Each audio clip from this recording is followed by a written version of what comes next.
여러분 다시 한번 인사드리겠습니다.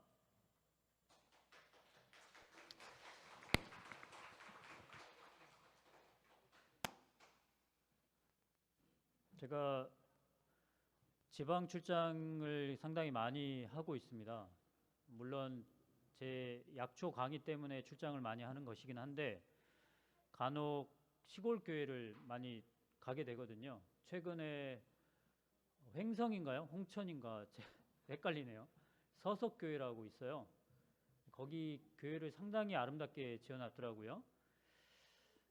그리고 그 외에 최근에 양평교회도 다녀왔었고요. 뭐 여러 교회를 시골 교회라고 할 수 있는 교회를 많이 다녀봤었는데 가평에는 현립교회 제가 자주 오는 거 혹시 아시나요? 예, 한 달에 한 번씩 정도 왔었는데 올해는 좀 제 개인 사정 때문에 많이 못 오고 있습니다. 그리고 가평교회 오늘 처음 제가 방문을 하게 됐는데요. 느낌이 이렇습니다. 일단 방금 찬양대 하시는 분들이 비교적 젊은 분이신데 시골 교회에 젊은 분들이 있는 거 많지 않거든요. 요즘에 양평교회 같은 경우도 연령층이 굉장히 높더라고요. 근데 가평교회는 상당히 연령층을 많이 이렇게 끌어내리고 있는 것 같아요. 방금 찬양대 보니까 시골 교회 같지 않은 느낌이 들었습니다. 두 번째, 제가 엄보성 목사님이신 성함이 맞죠? 엄보성 목사님 나이가 80이라고 아까 말씀하셨는데 맞죠? 예. 제가 80인데도 이렇게 좀 젊게 활동하시는 모습이 정말 인상적이었고요. 그러면서 제가 느꼈던 게 제 나이가 올해 51입니다. 아직 30년은 저렇게 활동할 수 있겠구나. 이 30년 정도 활동할 수 있는 그 기간 내에 예수님이 재림하실 것 같은 느낌도 동시에 가졌습니다. 그래서 저한테도 희망이 있구나 라는 생각을 해봤습니다. 자, 이번 시간에 여러분과 나눌 이야기 나누기 전에요. 제가 기도해서 기도를 했지만 이 시간 하나님께서 저희와 함께 하셔서 저희의 이해력을 좀 충분하게 이해할 수 있는 그 힘을 주시기를 바랍니다. 자, 최근에 지난주에 있었던 두 가지 사건을 먼저 알려드리고 여러분과 함께 이야기를 나누도록 하겠습니다. 제가 유튜브를 하고 있습니다. 제 유튜브 팔로워가 지금 30만 명이 넘었어요. 굉장히 많은 사람들이 약초에 대해서 궁금하신 것 같아요. 제 유튜브는 제 개인적으로 촬영하는 것도 있지만 모 비영리 법인에서 저를 촬영해주는, 비용을 다 대서 촬영해주는 그런 프로그램도 있어요. 근데 그 촬영할 때에 카메라를 잡는 감독이 있습니다. 이 감독이 제가 지난달에 지난달이 아닐 수 있겠군요. 지금이 12일이죠. 지난달이네요.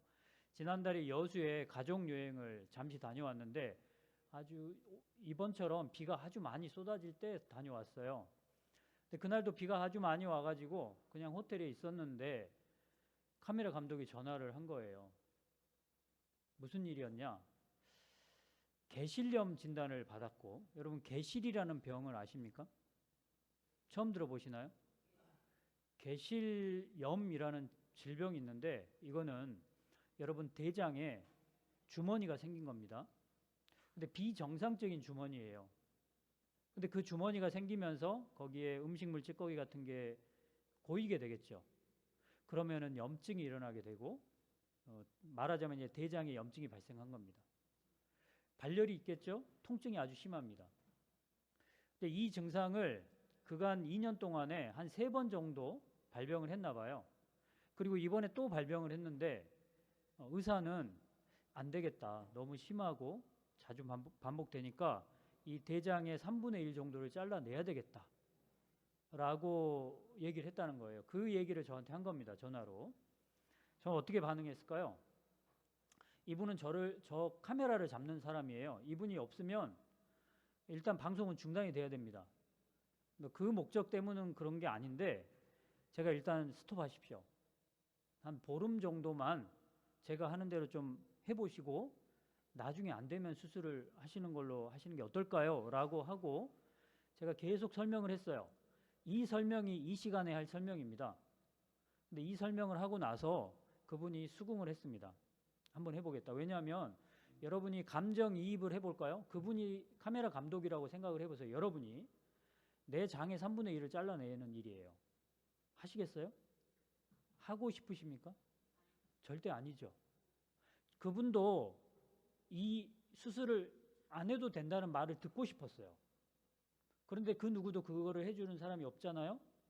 의사 말만 들어야 돼요. 의사는 이게 심해지면 복막염으로 죽을 수도 있으니 잘라내는 게 맞겠습니다. 이 판단을 내린 거고요. 근데 의사 말을 들어야 될 상황이 된 거예요. 이 수술 날짜까지 잡아놓은 거예요. 그리고 나서 저한테 통보를 하는 게 그 통보가 이제 카메라를 잠시 못 잡겠습니다 라는 통보였어요. 근데 저는 잠깐 멈추십시오 하고 나서 오늘 여러분께 드릴 얘기를 구체적으로 해드렸어요. 그리고 나서 지난주 수요일이 딱 2주 때 되는 날이었어요. 그분이 저하고 이제 통화를 자주 하긴 했지만 그간에 저한테 문자를 보냈더라고요. 왜냐하면 그날 제가 강의하는 날인 줄 알았어요.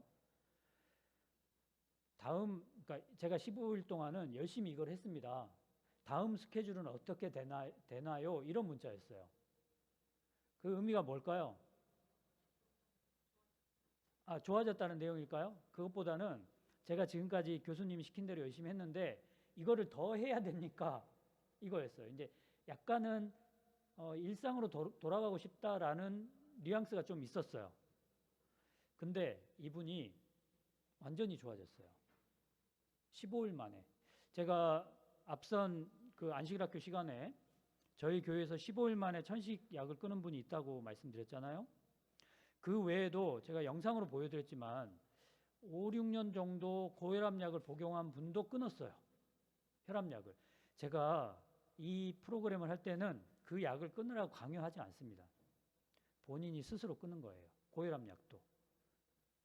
그분은 저희 안양교회 교인이거든요. 천식약을 끊은 분은 그 교회 다니지 않는 분이었고. 자, 이 개실염을 진단받으신 이 카메라 감독은요. 지금 완벽하게 좋아졌어요.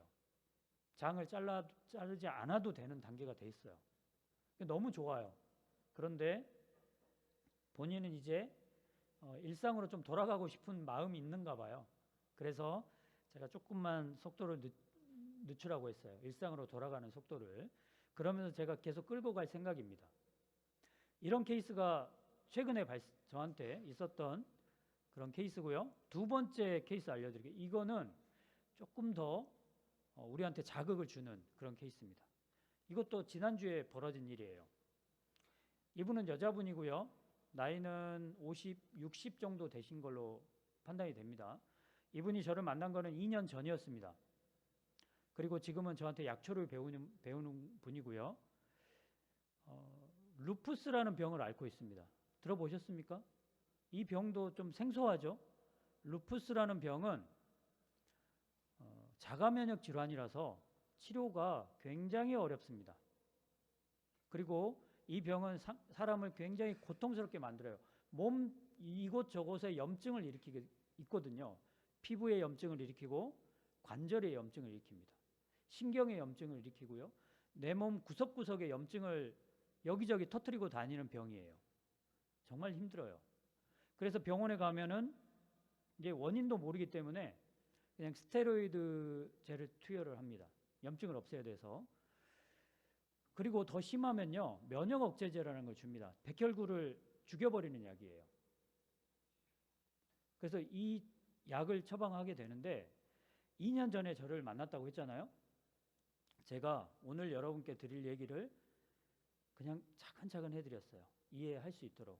근데 여러분 이 사건도 여러분이 루푸스를 걸렸다 생각하고 한번 들어보세요. 여러분 제가 이 병은 잘 치료가 안 되니 이렇게 한번 해보십시오. 이렇게 하면 좋아질 수도 있습니다. 라면서 계속 이야기를 했는데 그분이 마음을 열고 들었어요. 제 얘기를 듣고 실천하겠다고 했어요. 그런데 2년 동안 간간히 연락은 했지만 제가 바쁜 일상 속에서 이분을 잊어버리고 있었거든요. 근데 최근에 저한테 연락을 했어요. 실제로 연락을 하셔가지고 교수님, 약을 끊었습니다. 스테로이드를 끊었대요. 그리고 통증은 어때요? 그랬더니 통증이 있긴 한데 심하진 않습니다. 이 정도면은 그냥 약을 끊고도 살 수 있을 것 같습니다. 이 정도에 이르렀어요. 여러분 다시 한번 말씀드리는데 루푸스는 약을 중단하기 쉽지 않아요. 근데 이분 끊었어요. 그러면서 하는 얘기가 있습니다. 제가 묻지도 않았는데 요즘은 현미밥을 씹어먹는 재미에 산다고 해요. 씹는 재미에 살고 있습니다 라고 얘기를 하더라고요. 제가 너무 기뻤어요. 저도 인지상정이죠, 여러분. 제가 이렇게 좀 가이드를 해드렸는데 좋아진다 하면은 너무나 기분이 좋습니다. 이 두 사건을 여러분 기억하시면서 제가 지금 드리는 말씀에 귀를 기울여서 아까 제가 기도했던 것처럼 여러분의 이해력이 좀 넓어지기를 바라겠습니다. 자, 먼저 성경 말씀 같이 한번 읽어볼까요? 자, 시작. 여호와를 경외하면 장수하느니라. 그러나 악인의 수명은 짧아지느니라. 다 우리의 현실 속에서 이렇게 되는 건 아닙니다. 제가 볼 때는 이중적인 의미를 가지고 있는 것 같아요. 하나님을 경외하면 이 세상에서 장수할 수 있죠. 하지만 영원히 장수할 수 있지 않습니까? 이게 더 중요하지 않습니까? 사실 이 세상에서 100세, 120세 살아서 무슨 영광을 얻겠습니까? 영원히 사는 게 더 중요하죠. 다음 구절은 식생활과 음식물에 관한 겉면에 나오는 구절인데요. 이건 제가 읽도록 하겠습니다. 우리에게는 해야 할 일, 곧 피할 수 없는 중대한 일이 있다. 우리의 모든 습관과 입맛과 기호가 생명의 법칙과 건강 법칙에 조화되도록 교육받지 않으면 안 된다. 우리 재림교인은 이 교육을 상시로 받습니다. 그리고 여러분들이 실제로 그 책을 읽으시면서 스스로 교육을 하기도 하죠. 근데 이 시간은 우리가 다시 한번 교육을 받는 시간이라고 생각을 하시기 바랍니다. 이러한 방법으로 우리는 가장 양호한 신체적인 건강 상태를 확보할 수 있으며 중요한 것은 가장 마지막 저는 구절이라고 생각합니다. 우리가 건강해야 되는 이유는 100세를 넘기기 위한 게 아닙니다. 그리고 우리가 고통 없이 이 세상을 마감하는 게 아닙니다. 그것보다 더 중요한 것은 선악을 분별하는 명료한 정신을 소유할 수 있기 때문입니다. 우리 마지막 시대라고 항상 외치면서 살잖아요. 하지만 우리 일상에서는 선악간의 대쟁투가 항상 벌어지고 있습니다. 우리는 하나님 편에 서야 되는데 그렇지 않을 때도 가끔씩 있지 않습니까? 내 생각과 내 행동이 그렇지 않을 때가 있습니다. 이거를 시시각각 벌어지는 이 대쟁투에서 우리가 하나님 편에 서기 위해서 내 정신이 건강해야 됩니다. 그러려면 내 몸이 건강해야 됩니다. 내 몸이 건강해야 되는 이유는 하나님의 말씀을 더 명료하게 이해하고 따를 수 있고 하나님과 동행할 수 있게 즐겁게 동행할 수 있는 우리가 돼야 되기 때문입니다. 자, 이제 본격적으로 어떤 방법에 대해서 얘기해 드리겠습니다. 자, 씹을수록 건강해진다라는 책을 쓴 사람이 있어요. 일본 의사입니다. 일본은 제가 보니까 이제 그 나라마다 특색이 조금 있는 것 같아요. 일본 의사들이 이 씹는 것에 대해서 전반적으로 강조를 하는 사람들이 많습니다. 그런데 이 많이 씹어야 된다는 것은 사실은 동서고금을 막론하고 중요합니다. 아니 중요한 게 아니고 동서고금을 막론하고 예전부터 강조되었던 바입니다. 그런데 제가 이 시점에서 한번 묻겠습니다. 여러분 음식을 잘 씹어서 드시나요? 네, 잘 씹어서 드신다 한번 손 들어보세요. 엄보선 목사님? 우리 꼬마 아이가 잘 씹어서 먹는다고 손 들었어요. 특이한 사건입니다.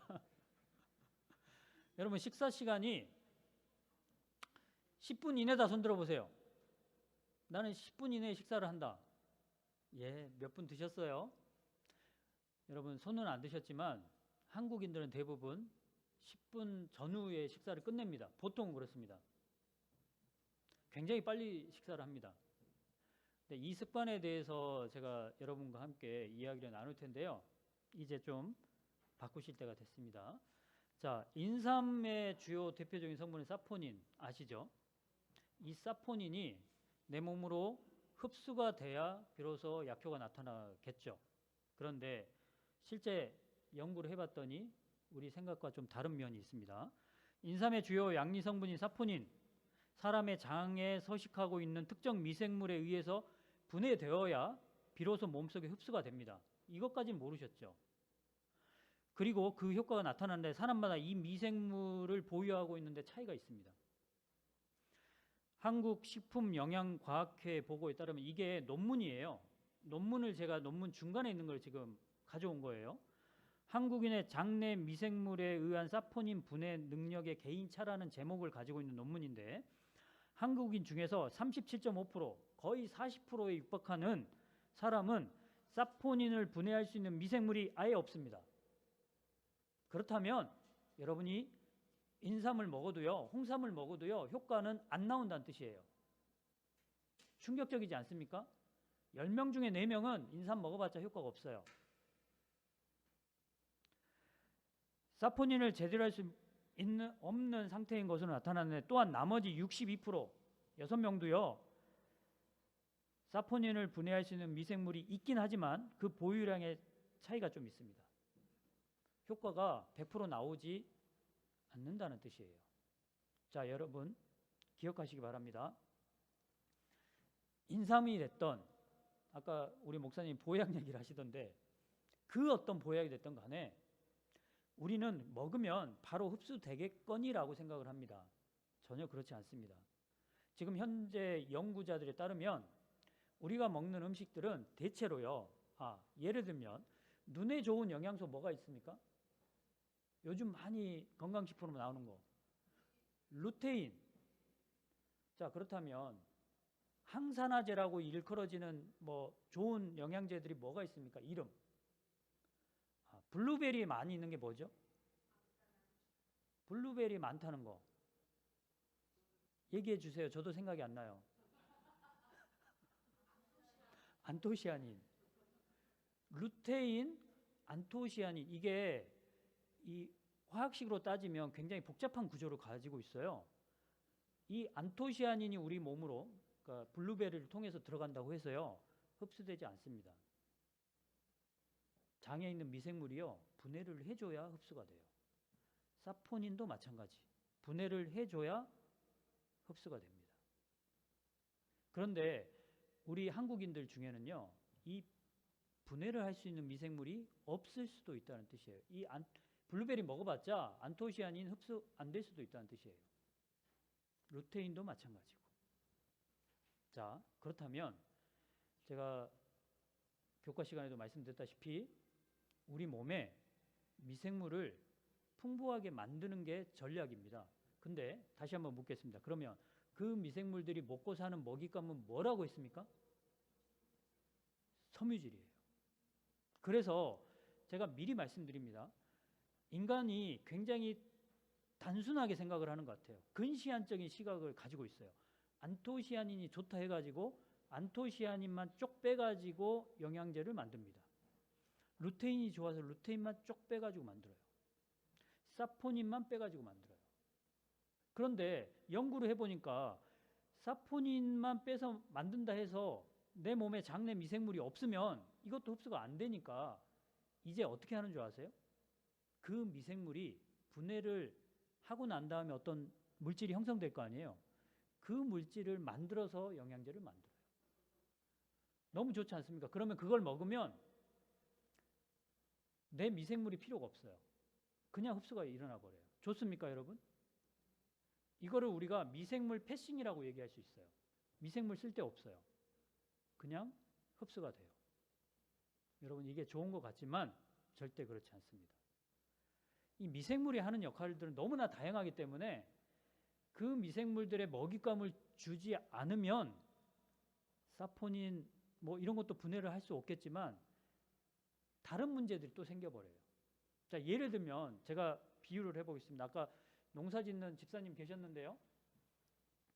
퇴비를 주지 않고 화학 비료를 준다고 생각해 보세요. 그러면 식물들이 잘 자라나요? 잘 자라죠. 아주 잘 자라죠. 좋잖아요. 맛이 없다. 여러분, 화학 비료는요, 땅에 있는 미생물들이 할 일이 없어요. 그 화학 비료는 땅에 뿌려지면 그냥 식물이 흡수할 수 있는 단계의 물질이에요. 그러면 이 화학 비료를 계속 주면은 땅은 어떻게 될까요? 산성이 된다고 하죠. 황폐화돼요. 그러면 그 다음에 식물을 심으면 어떻게 돼요? 이 화학 비료를 계속 주지 않는 이상 거기는 식물이 살 수 없는 땅이 돼버리는 거죠. 우리가 그걸 원치 않잖아요. 우리는 아까 제가 이런 질문을 드렸어요. 우리 학생이 진짜 좋은 답을 했는데 바르게 가야 됩니까? 쉽게 가야 됩니까? 바르게 가는 게 중요합니다. 바르게. 그래야 우리가 예측 못하는 모든 문제들이 다 해결될 수가 있는 거죠. 자, 다시 한번 보겠습니다. 아까 봤던 거예요. 날씬균이 좋아하는 거는 섬유질입니다. 섬유질을 늘려야 되는데 이제 여기서부터 여러분들이 이번 시간에 꼭 생각해야 될 게 나옵니다. 섬유질을 먹는다는 거는 알겠어요. 그렇죠? 우리 현미밥을 먹고 뿌리 채소를 먹고 열매 채소 먹고 콩 먹고 이게 섬유질을 먹는 행위예요. 알겠어요. 이해됩니다. 그런데 충격적으로 장내 미생물은 쉽지 않은 섬유질을 먹잇감으로 활용 못합니다. 이게 중요해요. 내가 그냥 급하게 배고파서 넘긴 음식은요, 미생물들이 그림의 떡이에요. 이거 분해를 할 수가 없습니다. 여러분, 소처럼 반추동물들은 씹고 나서, 그러니까 풀을 뜯고 나서 위에 넣어 놓잖아요. 그리고 다시 꺼내서 씹잖아요. 되새김질. 이거 왜 할까요? 시간 나서 할까요? 한가할 때 씹어야지 하고 꺼내나요? 아니죠. 소는 사람하고 좀 달라서 우리는 장에 미생물이 90%가 있다고 그랬죠? 소는 위에 미생물들이 90%가 있습니다. 그래서 소는 아는지 모르는지 하나님께서 그렇게 창조를 했고 그렇게 하라고 해서 하는 거겠지만 일단 급하게 풀을 뜯어 먹습니다. 그리고 나서 위에 저장했다가 다시 꺼내서 씹습니다. 밤에 시간 날 때 꺼내서 씹어요. 씹어야 되는 이유는요, 소 위에 있는 미생물들이 소가 씹어주지 않으면 분해를 못 시켜요. 씹지 않은 음식은 아무리 좋은 미생물들이 위에 있어도 분해를 못 시켜요. 사람도 마찬가지입니다. 사람은 더군다나 되새김질을 못 하잖아요.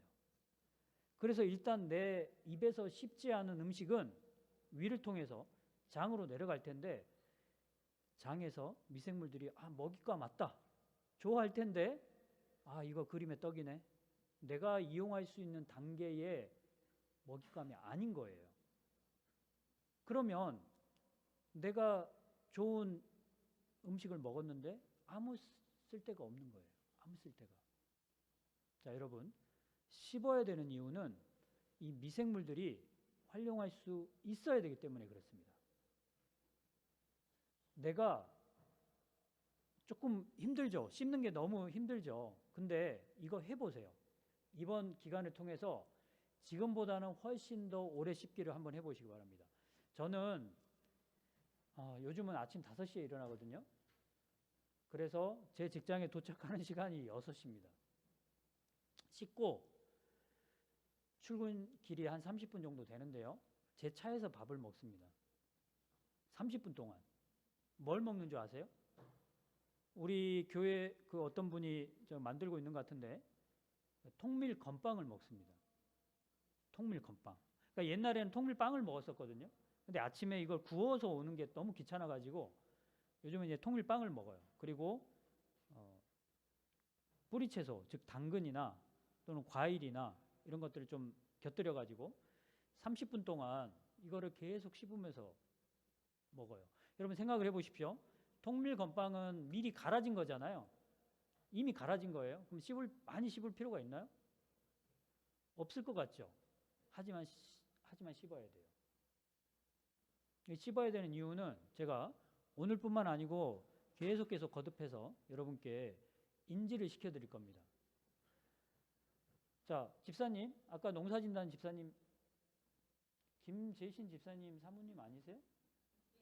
집사님은 농사 지으세요? 아, 그러시군요.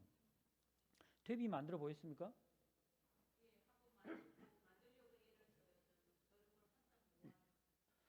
여기 퇴비 만들어 보시면 손 들어 보세요. 어렸을 때 나 퇴비 만들어 봤다. 집사님 만들어 보셨어요? 시골에서 자랐군요. 아니에요? 여러분 저는 전라남도 진도가 고향입니다. 원래 제가 교회를 다니지 않았어요. 중학교 때까지도 아니었고 고등학교 때까지도 교회 다니지 않았습니다. 근데 항상 제 옆에는 SDA가 있었어요. 제 중학교 바로 앞에 교회가 있었고요. 제 고등학교 제가 하숙을 했는데 하숙집 바로 옆에 호남앞에가 있었어요. 그 범북교회라고 하나요? 그 교회가 있었어요. 근데 모르고 다녔어요. 일반 교회라고 똑같이 생각을 했었죠. 제 고등학교 3학년 때 5월 달에 저희 어머니가 사고로 돌아가셨어요. 가족들이 다 서울에 있었거든요. 저도 서울로 어쩔 수 없이 대학을 와야 되는 형편이 됐어요. 근데 어머니가 돌아가신 다음에 공부를 잘 안 했어요. 근데 성적이 잘 안 되잖아요. 서울로 와야 되고. 그래서 찾다 찾은 게 삼육대학이었어요. 근데 인생의 변화가 일어났죠. 아주 큰 변화였습니다. 저는 삼육대학에서 친구들이 많이 이끌어줬지만 하나님을 만나고 여태까지 하나님과 동행하면서 사는데 이 생활이 너무 좋아요. 여러분도 좋죠? 이 생활을 저는 이제 항상 이제 연구할 때마다 저는 약초를 연구하잖아요. 근데 약초 제가 다 이해할 수 있을까요? 전혀 그렇지 못합니다. 이름을 모르는 약초도 너무나 많습니다. 그리고 그 안에 있는 성분 연구를 하는데 그것도 다 이해를 못합니다. 어떻게 해서 이 성분이 우리 몸에 들어와서 이러한 작용을 나타내는지 이해를 잘 못해요, 다. 그런데 제가 어느 때인가 예언의 신을 보니까 영원히 살면서 그런 것들을 하나하나 공부를 한다는 얘기가 있더라고요. 너무나 좋았어요, 저는. 그 하나씩 깨달아가는 그 기쁨이 너무나 좋거든요. 자, 여러분도 그러시기를 바라고요. 탭이 만들어 보셨다고 했죠? 저 탭이 시골에서 아버지하고 농사지면서 얼마나 만들었는지 겨울에 만듭니다, 저희는 겨울에 만들었어요. 근데 이 탭이 만드는 작업이 너무나 힘들었어요. 제가 기억하기도 싫을 정도로 힘들었어요. 어떻게 하냐면 가을에 벼를 베잖아요. 그 볏짚을 이렇게 크게, 죄송합니다, 크게 이렇게 만들잖아요. 거기에 물을 뿌립니다. 그리고 비닐로 덮어요. 일정 시간을 여기다 이렇게 놔두죠. 그러면 안에서 미생물들이 막 발효를 시키겠죠. 썩히겠죠. 근데 그렇게 놔두면은 그 다음에 못 써요. 그럼 어떻게 하느냐? 비닐을 열고요. 뒤집어야 돼요. 다 끄집어내서 뒤집어요. 근데 그 순간부터가 힘든 게 이게 물에 젖어 있죠. 또 엉켜 있어요. 막 볏짚이 엉켜 있어요.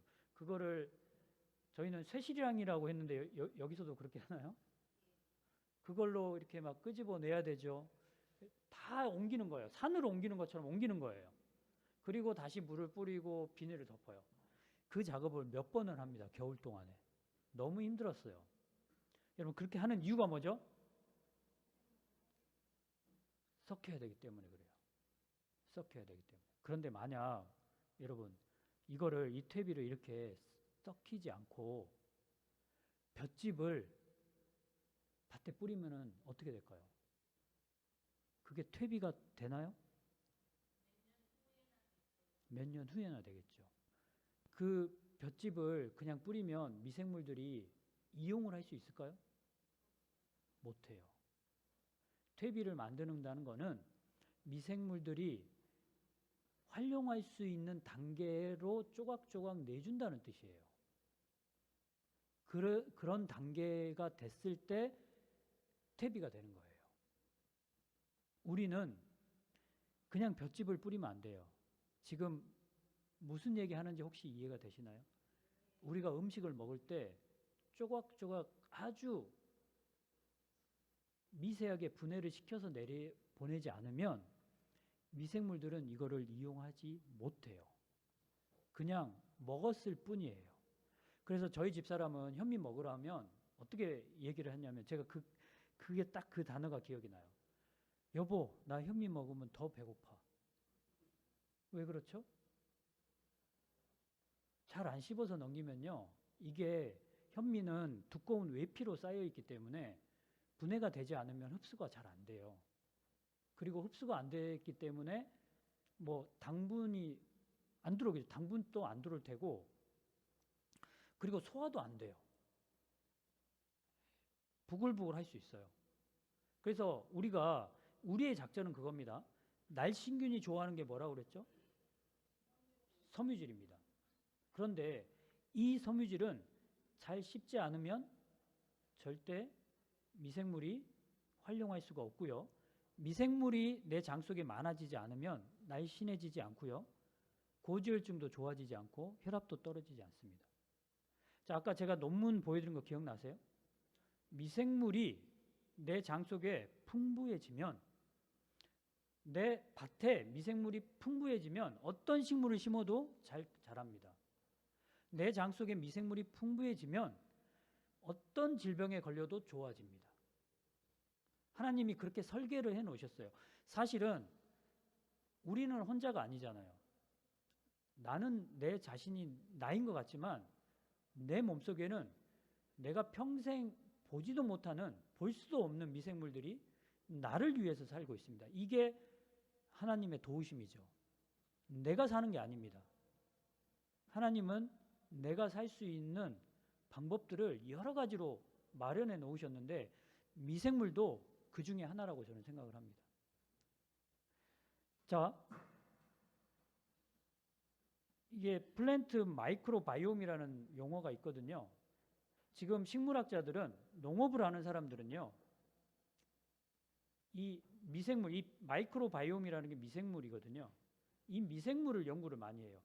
농약을 주지 않고 미생물들을 어떻게 풍부하게 해가지고 이 식물들을 잘 키우자, 이런 작전이에요. 그런데 똑같은 방금 얘기했다시피 퇴비를 잘 주면 땅의 미생물들이 풍부해지고, 그러면 이 퇴비를 분해하는 미생물들이 분해하는 과정에서 특정 물질들을 많이 만들어냅니다. 그거를 식물들이 빨아먹고 사는 거예요. 그러니까 식물과 미생물도 공생을 하는 거죠. 나 자신과 내 장 속에 있는 미생물도 공생을 하는 겁니다. 이 공생 관계를 아름답게 만들어줘야죠. 내가 좋아하는 거를 먹을 것인가, 미생물들이 필요로 하는 거를 먹을 것인가. 우리는 미생물들이 뭘 필요로 하는가를 내 입맛으로는 알 수는 없습니다. 어떻게 알 수 있죠? 하나님께서 태초에 우리한테 주신 음식이 뭐죠? 씨 맺는 열매, 씨 맺는 곡식, 씨 맺는 채소. 이게 하나님께서 우리한테 주신 식물인데요. 알고 보니까 이거를 미생물들이 먹고 살아요. 그래서 미생물들이 먹고 살면서 내 몸을 튼튼하게 만들죠. 질병을 치료하죠. 여러분, 절대 병원에서 우리가 현대의학이 발달하면서 많은 것을 해줬습니다. 그거는 정말 좋은 일입니다. 하지만 만성질환을 치료할 때 입장에서 본다면 현대의학이 100% 다 못해주는 부분이 분명히 있습니다. 우리가 해야 될 부분이 있습니다. 방금 제가 루푸스 환자 얘기 드린 것처럼, 개실염 가지고 있는 우리 카메라 감독 얘기처럼요, 병원에서는 이거 안 되니까 잘라내자잖아요, 결론이. 하지만 우리는 잘라내지 않고 할 수 있는 방법이 있잖아요. 그걸 병원에서 해줄 수는 없잖아요. 안 해주잖아요. 여러분, 고지혈증, 고혈압에 대해서 제가 강의를 할 거예요. 점심 먹고 할 거예요. 그런데 고지혈증 약에 부작용이 있습니다. 그거에 대해서 제가 사례자를 제가 설명을 해드릴게요. 자, 예수님의 천국 비유 중에 씨 뿌린 자의 비유 여러분 다 아시죠? 한번 읽어보겠습니다. 예수께서 비유로 여러 가지를 그들에게 말씀하여 이르시되 씨를 뿌리는 자가 뿌리러 나가서 뿌릴새 더러는 길가에 떨어짐에 새들이 와서 먹어버렸고 더러는 흙이 얕은 돌밭에 떨어짐에 흙이 깊지 아니하므로 곧 싹이 나오나 해가 돋은 후에 타서 없어져서 말랐고 더러는 가시떨기 위에 떨어짐에 가시가 자라서 기운을 막았고 더러는 좋은 땅에 떨어짐에 어떤 것은 100배, 어떤 것은 60배, 어떤 것은 30배의 결실을 맺었다.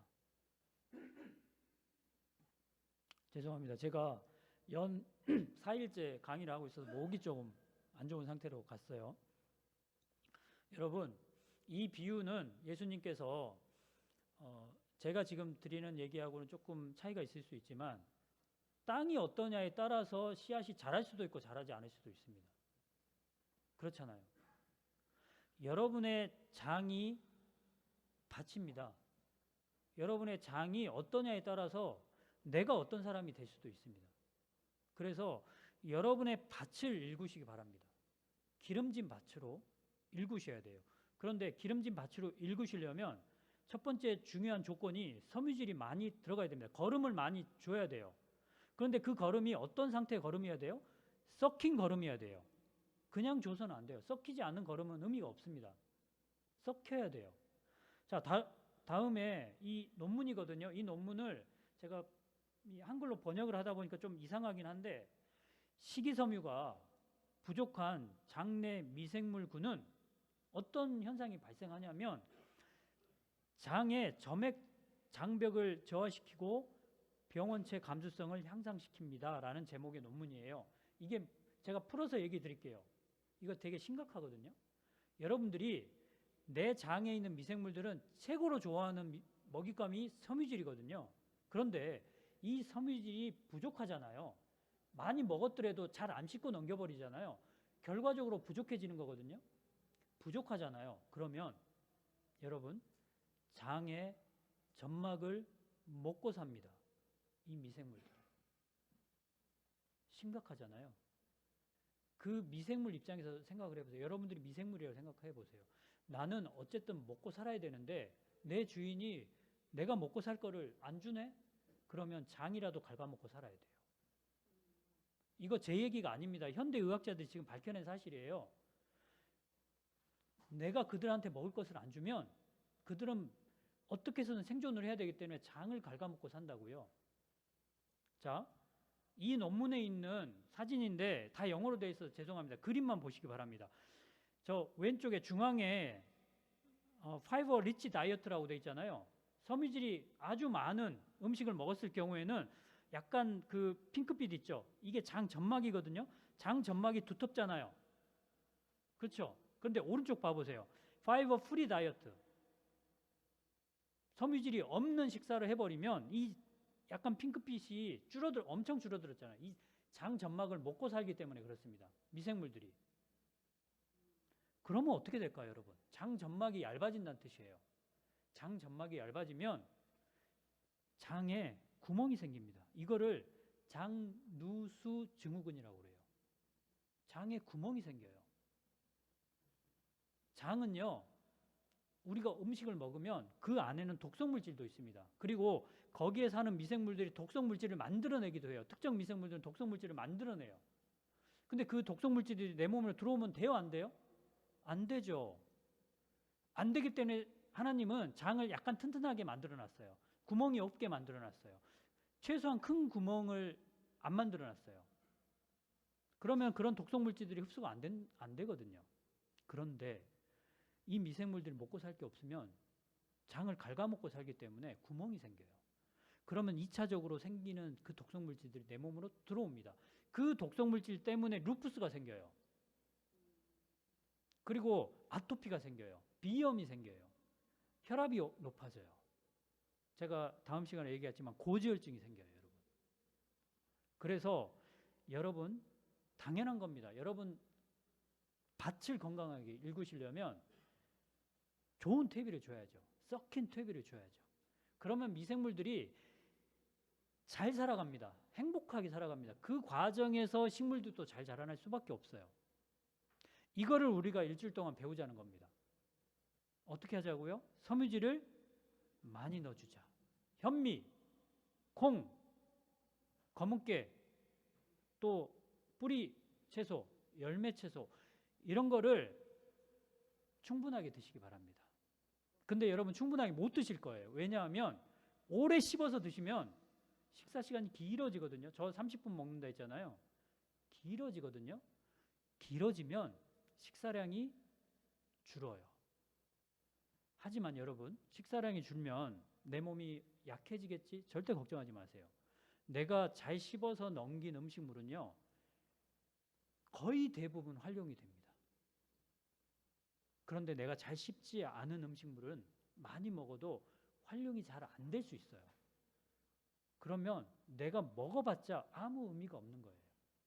더 약해질 수도 있어요. 그래서 적게 먹더라도 오래 씹어야 됩니다. 그래야 요즘 젊은이들이 얘기하는 가성비가 좋아집니다. 가성비가 좋아져요. 자, 아까 이거는 보셨죠? 자, 위장이 막히면 두뇌도 막힌다. 가장 귀중한 말씀을 들으나 그 가치를 올바로 평가할 수 없다. 왜냐하면 두뇌가 합당치 않은 십자로 말미암아 혼란되어 있기 때문이다. 여러분, 여러분의 위장을 이제 집중해서 좀 살피시기 바랍니다. 위장에 어떤 병이 생기면 방금 이 여기처럼 우울증이나 불안장애 그 각종 정신질환들이 생길 수 있어요.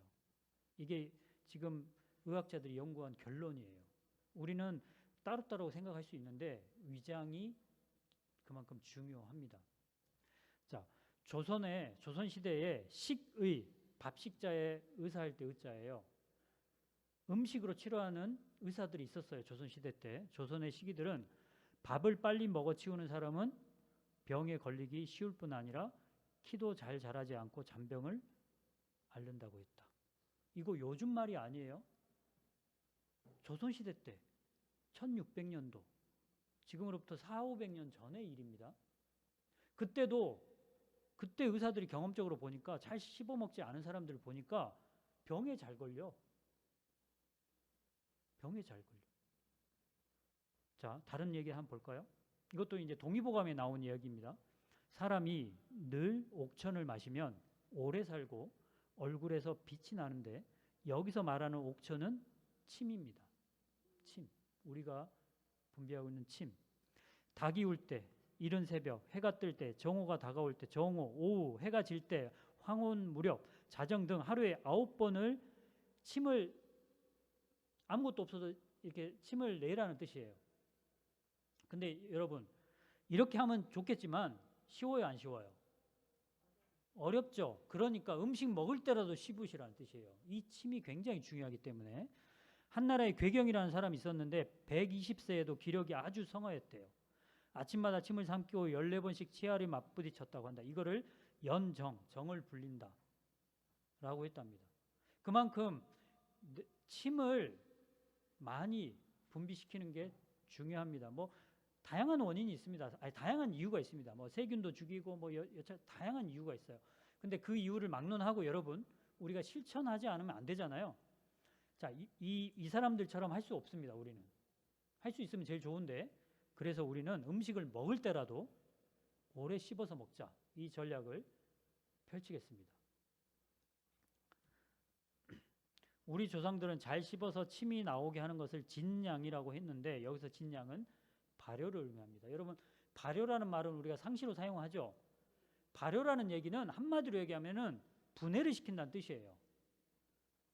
분해를 시켜서 내 몸이 활용할 수 있게 만든다는 뜻이에요. 근데 그 발효가 입에서부터 시작됩니다.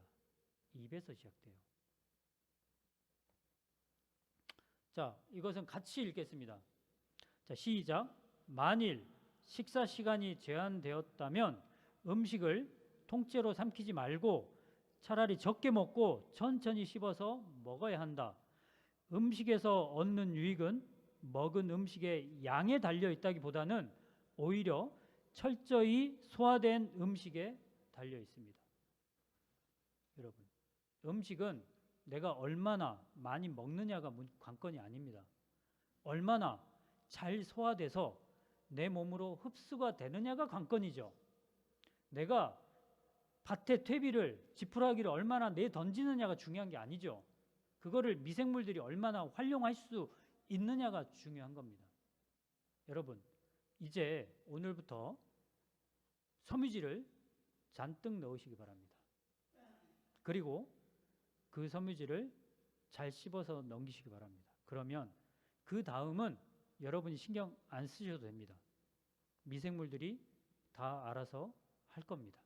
그리고 하나님께서 함께 하실 겁니다. 여러분이 가지고 계시는 질병, 고지혈증이 있다면 고혈압, 당뇨병이 있다면 관절염이 있다면 일주일 뒤를 아까 다니엘과 세 친구 보십시오. 열흘 동안 시험하라고 그랬잖아요. 우리는 그보다 열심히 해서 8일 동안 한번 시험을 해보시죠. 분명한 변화가 있을 겁니다. 실천하시기 바랍니다. 하나님께서 함께 하시기를 바라겠습니다. 감사합니다.